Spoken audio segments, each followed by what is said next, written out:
Hello and welcome. In this video, I will demonstrate how to configure Cert-manager on a EKS cluster. I'll also show you how to get a free SSL certificate using LetsEncrypt certificate authority. For this demo, I have an EKS cluster with a gateway API and external DNS pre-configured to automate the DNS entries. EKS port identity is already enabled for the ports to assume the IAM roles.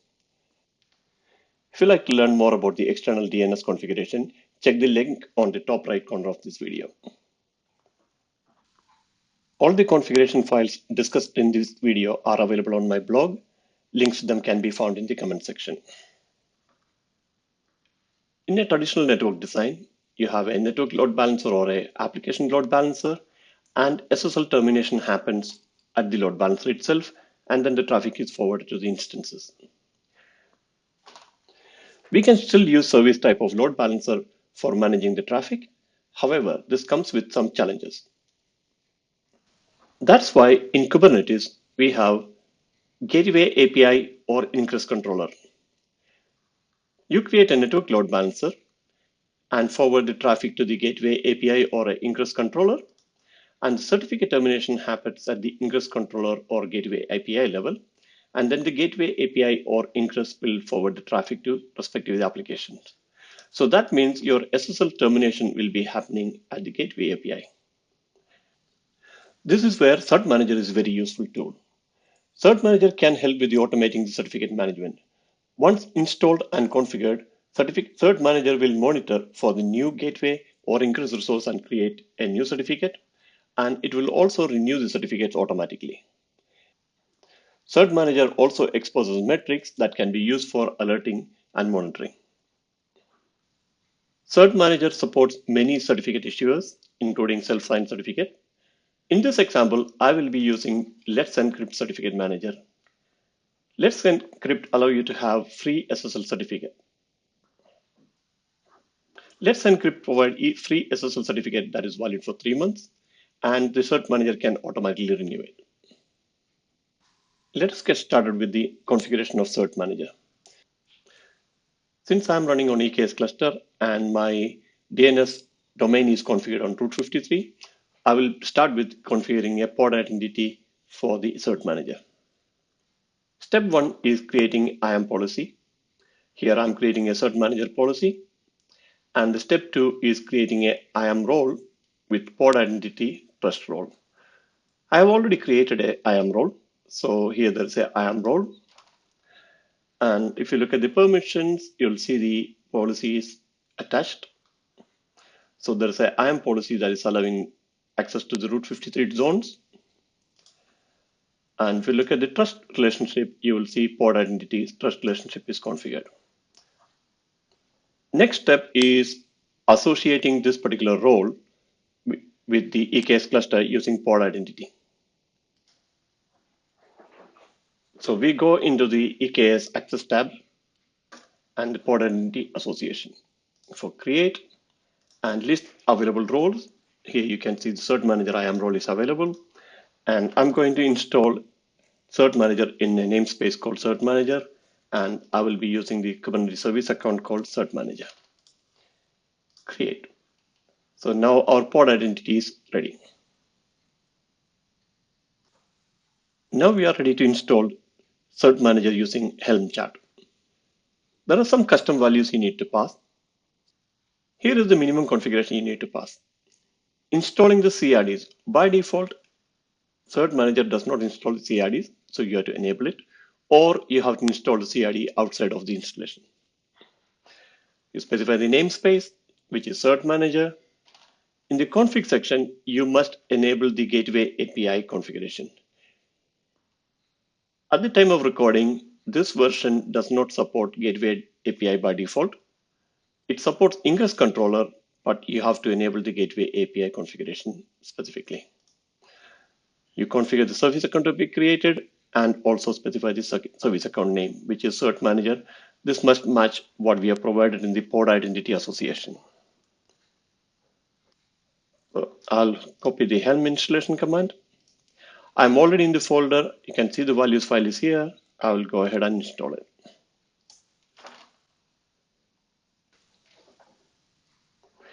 As you can see, Certificate Manager is installed. Let's check the log for the Certificate Manager for any errors. It's not showing any errors, so we are good to go. Once you have installed Cert-manager, the next thing you need to do is to configure an issuer. You have a choice of issuer or cluster issuer. The difference is issuer will be namespace specific or cluster issuer will be available cluster-wide. I will be configuring cluster issuer, and here is sample configuration. I'm providing a name for the issuer. This is important because you'll need to use that later on. And also the certificate provider, I'm using LetsEncrypt staging environment. It's always good to start with the staging environment so that you don't get into rate limit issues if anything goes wrong. So prove your configuration with the staging environment and then switch to production environments once you verified it. The next section is the private key secret reference. This is where your private key of your certificate will live. Solvers. This is how you validate the ownership of your domain when a certificate is issued. There are two types of validation. One is DNS validation, the other one is HTTP validation. For HTTP validation, certificate authority will provide a specific file and you have to place it in a specific path. This is not easy to automate, so it's always advisable to use a DNS validation. In this configuration, I have selected 3 domains. These are the domains I will be serving certificates for. And I'm using the DNS validation using Route 53. Example configuration is available on Cert-manager documentation site. In my case, I do not have to specify the authentication because I have port identity IAM role that will authenticate this port. So let's go ahead and install the cluster issuer. So this is my Kubernetes and there are no issuers at the moment. I'm already in the folder with the cluster issuer configuration. I'll apply the cluster issuer configuration. So it's been created. As you can see, there's a Let's Encrypt route 50-route 53 is created and it is ready. You need to make sure this is in a ready state. If there is any configuration issue, this will not be ready in a ready state. It will be false. When creating a gateway, you have to add a annotation. Cert-manager.io, cluster issuer, and name of the cluster issuer. This annotation helps certificate manager to identify which issuer to use for issuing a certificate. For the gateway, in this gateway, I'm creating a HTTP request, listening on port 80, and the HTTPS configuration that is start.vetum.online, a wildcard. And have a TLS section where I'm saying keep the certificate in the secret, and name of the secret is my gateway cert. So we are ready to create the gateway. Before I create the gateway, let's have a look at my DNS record. So this is vetum.online. There are no records here. I go to the terminal. Here on the left pane, I'm tailing the certificate manager logs. And the right hand pane, this you can see the gateways being created. I'm in the folder with the external gateway configuration, and I'm going to apply it. So here I'm going to create external gateway resource. So you can see already certificate manager picked up and the certificate is being requested. So if you look at the gateway, you can see there's a gateway is provisioned and gateway is assigning a load balancer. So let's have a look at the certificate. As you can see, there is a new certificate being created, but it's not ready because it is waiting for the validation. If we switch back to our DNS, let's refresh it. So you can see there's a Acme challenge. This challenge is coming from the cert manager. So certificate request sent to Let's Encrypt, and Let's Encrypt provide a CNAME entry, that text entry that needs to be created, and the certificate manager creates a text entry. Once this text entry is validated, the certificate will be issued. It may take a couple of minutes for the certificate to be issued. I'll pause the video and come back in 2 minutes. So here you can see my certificate is ready. Now we are ready to test. But before we can test, we need to deploy an application. I have deployed a sample application with some HTTP routes. So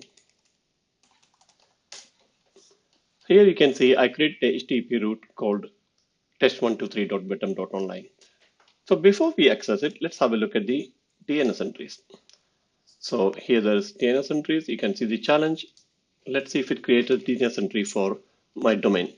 So external DNS created the entry for test123.bottom.online. Let's see if we can access it. More importantly, do we get a HTTPS certificate?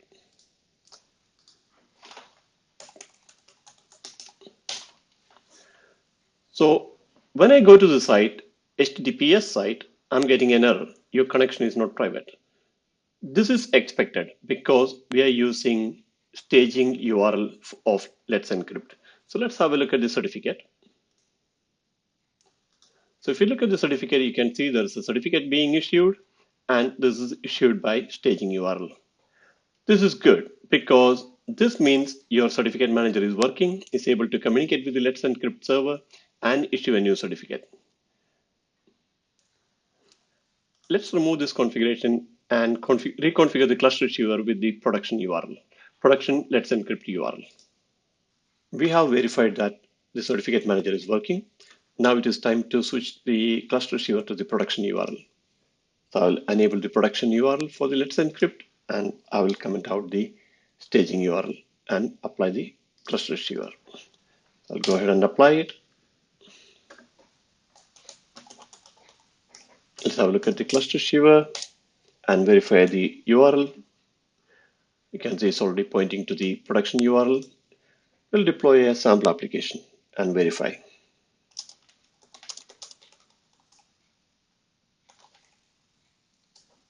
So I deployed a sample application. Let's have the HTTP route. I have a single route for www.vetam.online. I'm clicking on the URL. I can see the page is loading, and I also have a certificate. Let's check the certificate. If you look at the details of the certificate, you can see it is for my domain and is provisioned by Let's Encrypt. Thank you, and I hope you find this video useful.